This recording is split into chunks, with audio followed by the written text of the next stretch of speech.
Hello everyone and welcome. This is the first video of a series that I'm starting today called Mindful Music Practice.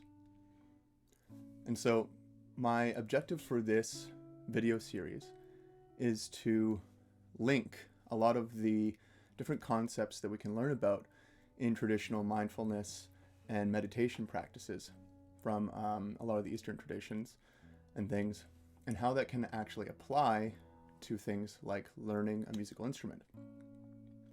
Oftentimes in the meditation space, or rather the groups in meditation and whatnot, we hear often that we don't want to just have the techniques of meditation or mindfulness stay on the cushion or in the chair or what have you.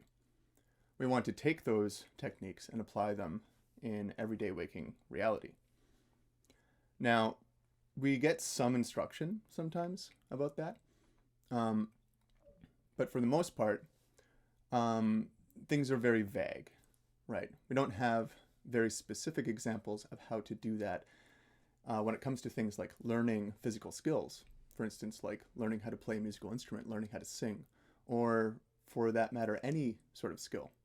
Woodworking, cooking, playing soccer, weightlifting, all these things can greatly benefit from having an understanding of some of these concepts that come from mindfulness and meditation practices. Now, I'm designing this course in such a way that you don't actually need to know anything about mindfulness or meditation. You don't need to be a dedicated meditator to get a lot from this course.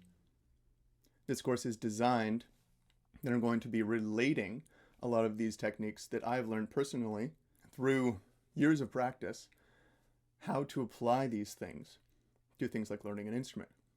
My name is Elliot Vernon. I am a musician, I am a guitar teacher, and I specialize mainly in mindful music practice. Now, I would like to preface this by saying that I'm not a meditation teacher. I'm not qualified to teach meditation or mindfulness properly. And for that, I would recommend that you actually seek out meditation teachers, preferably ones who have probably grown up in that culture. So South Asian teachers or Asian teachers who have been steeped in that culture their entire lives. And that way we can also be encouraging ourselves and others to learn the whole story rather than just taking the bits that work for us. Right? This course is not necessarily complete without an understanding of where these techniques actually come from in culture.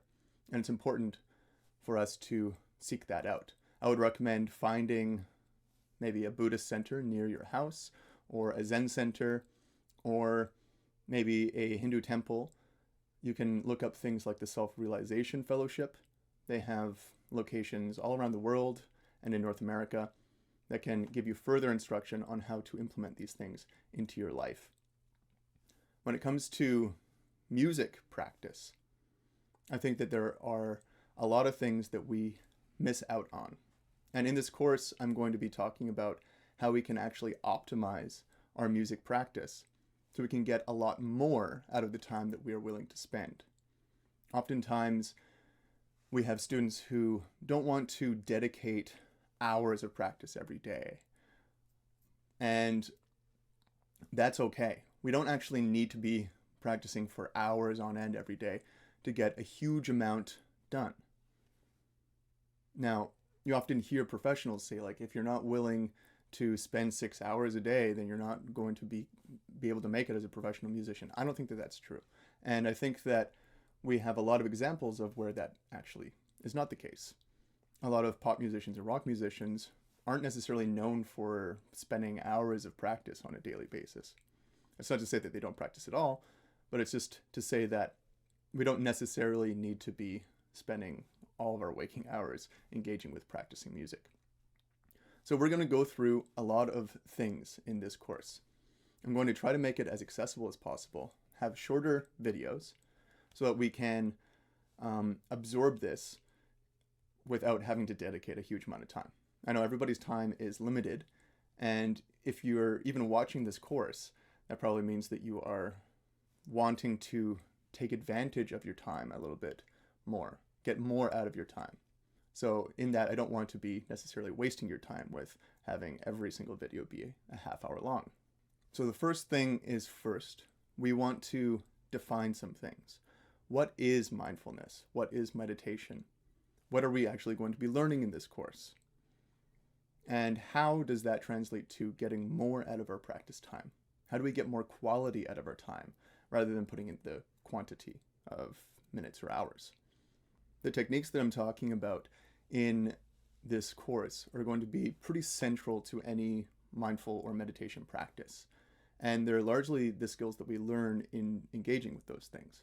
So simply I'm just applying that to learning a skill, like a musical instrument, specifically guitar for this, but we can apply this to anything. Now I know that mindfulness and meditation are quite buzzwords in today's culture.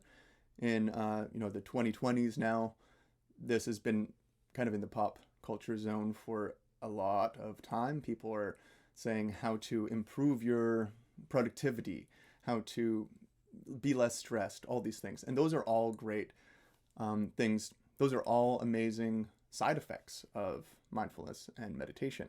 And even the things that I'm going to be talking about in this course, like how to get more out of learning a skill, these things are really just the tip of the iceberg.